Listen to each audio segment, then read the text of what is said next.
Welcome, fifth grade teachers, to your second 6 weeks curriculum preview. Let's talk about what you're working on. You are in the American Revolution, so that is where you're living this 6 weeks. I hope you're ready for it.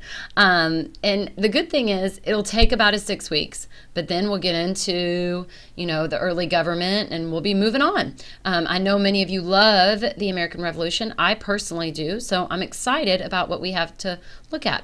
Right here, I am in your Scope and Sequence tab, and I'm going to take you through Eduphoria to show you what we have for you for this 6 weeks. If you go to the second 6 weeks, you're going to go to Unit 5, Causes of the American Revolution. I want to look at your unit documents because I want to show you what I've added to here. Here's your key concepts and understandings. It's that economic, political, and social conflict lead to revolution, effective leadership is essential in a democratic society, and fine arts reflect the times which it was. Now, I have a suggested pacing guide for you in Unit 5. Look right here.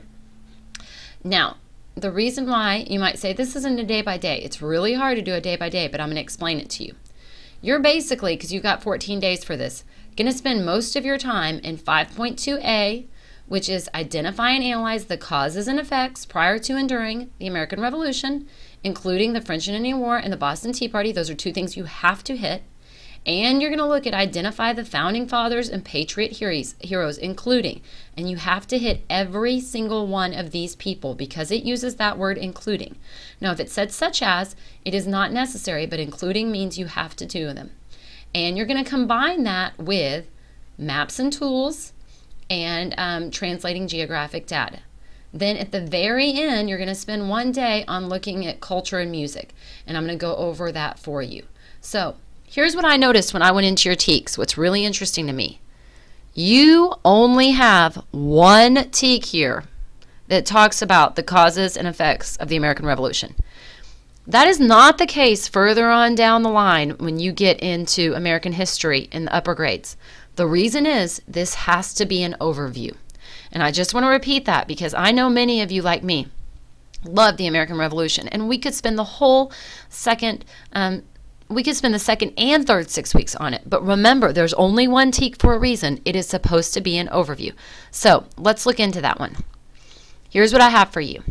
This is basically, I have a sample assessment question that you can give on this one. You have to identify and analyze, but here's what I want to look at. Look down here. This talks about all these different activities that I have for you. Revolutionary causes, revolutionary knowledge, a tabletop timeline, hard copy the timeline. We have given you all the things that were in. This is a writing activity that people can do on a topic that you can do. A comic book storyboard. Look at this. Causes of the American Revolution mini book. A PowerPoint. All these things that you can have students create here. Ways for them to look at their learning. There are so many different pieces as you move through here that you can use. Here's a timeline, causes of the American Revolution. Here, you have a timeline that you can give them. And then you can have them talk about why did the Boston Tea Party contribute to the conflict and things like this. Y'all, I've given you this. This is exactly what was in CCO. So nothing that you didn't have there isn't in Eduphoria. It's in the exact same place. When you're looking at the Founding Fathers, I've given you your I Spy biography cards again. Now, if you go into here, 5.6a, look at this. I know this TEK is about applying geographic tools. So I have given you a map that would go along with this content piece that you can use in your social studies textbook. The truth is, I know many of you are using History Alive and Social Studies Alive. I think that's great. But your Scott Forsman textbook has a lot of good maps. And so I know there's activities. If you want to do the activities for History Alive, please go on ahead and do those. That would be a great place for you to start looking at what you're doing and when you're doing it and where you're doing it. So please go on ahead and do that. I'm excited about you. Everyone should have your online, one person at least on every team should have an online subscription, as well as you have those new textbooks. They look just like the old ones, so there are not major changes to them. But you should also have hard copy. If you don't have it, it's on its way coming to you, of the teacher guide and that online one. So feel free to use those throughout. But I have given you the Scott Forsman because you might have to supplement those maps and those graphs with that Scott Forsman, translating geographic data and all of this. Now, I want to show you something else that's here. You might not have known that I put this on, so I want to show you. If you go up under Yearly Content Documents and you go to District Instructional Resources, you have something on your campus called Primary Source Readers. You should have one box per campus.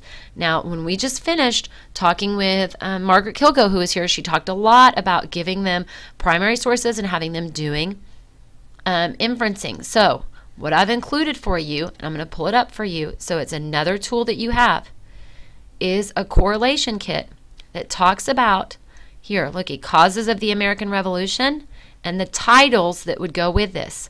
It takes you all the way through. So here is a primary readers kit correlation chart.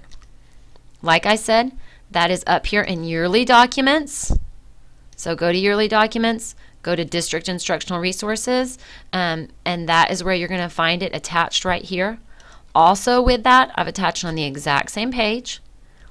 I took you through the correlation chart and a copy of the fluency activities correlation chart too. So let's look at this. This chart correlates the documents from the primary source fluency activities, expanding and preserving the union on all these. If you have one of these, it can be worked, these books work in tandem with the primary readers kits. I don't know if you have that on your campus. It may be that says they have been purchased for all BISD campuses. You should have them. So I've also given you this Causes of American Revolution, looking at Liberty Tree choral reading, excerpt from the Declaration of Independence oral reading, Give Me Liberty or Give Me Death Readers Theater.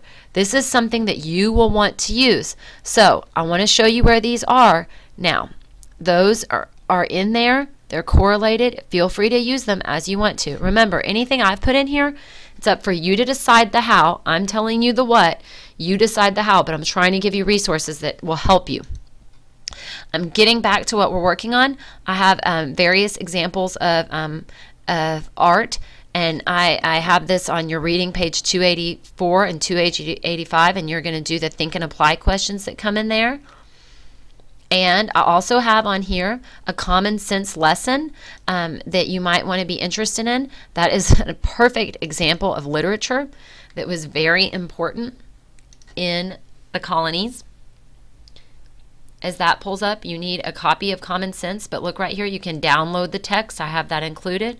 And it talks about referring students to the pamphlet, and it talks about have them write a paragraph that finishes one of these prompts. Yes, the colonists should have declared war because. No, the colonists should not have declared war because. And what I would do is add in what Margaret Kilgo says, have them talk about their reasons for this, and you know, if they can anything in here when you're doing this, have them inference some things, and when you're talking about it, I would come up with some inferencing questions ahead of time, and I would also have some text evidence for those inferences that they're making. But this is a great opportunity for you to get some of those primary source documents. Now you're going to go to the American Revolution, and I'm going to show you something one more time. Looky, there are very few teaks on this one. Summarize the results of the American Revolution.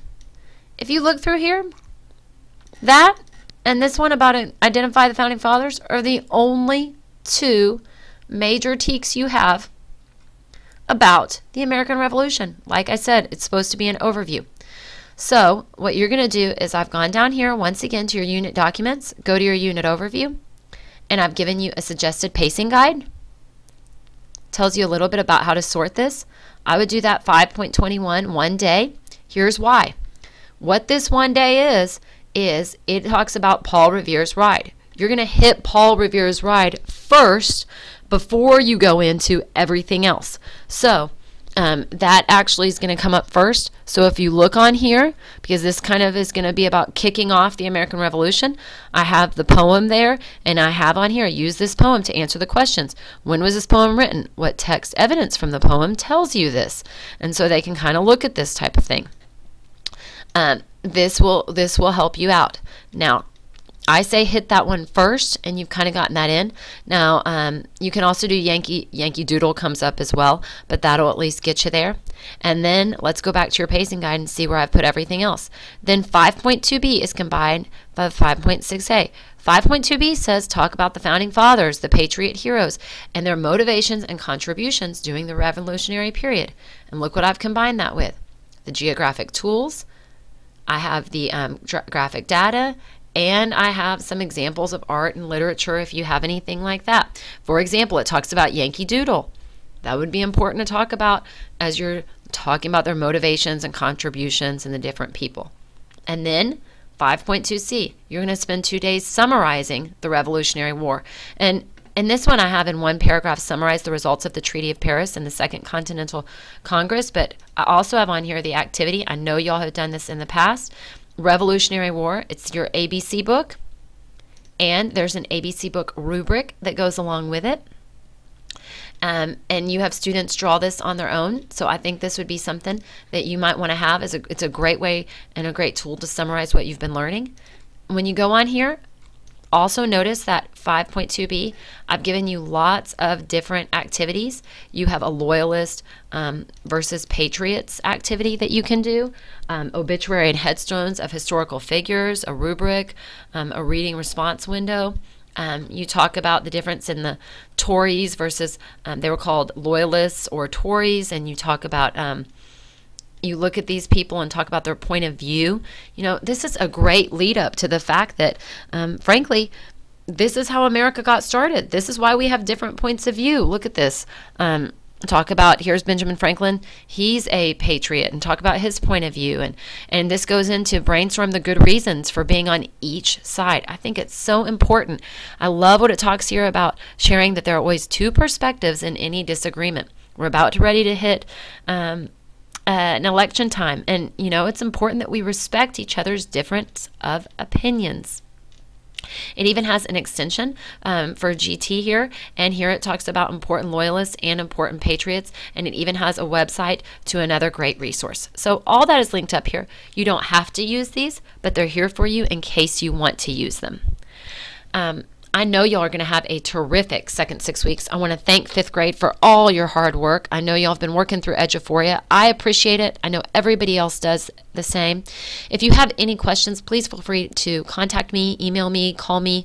I'm more than happy to help you, and I know I speak for all the coordinators when I tell you that we are so proud to get to serve you in all that you do. Have a great second 6 weeks.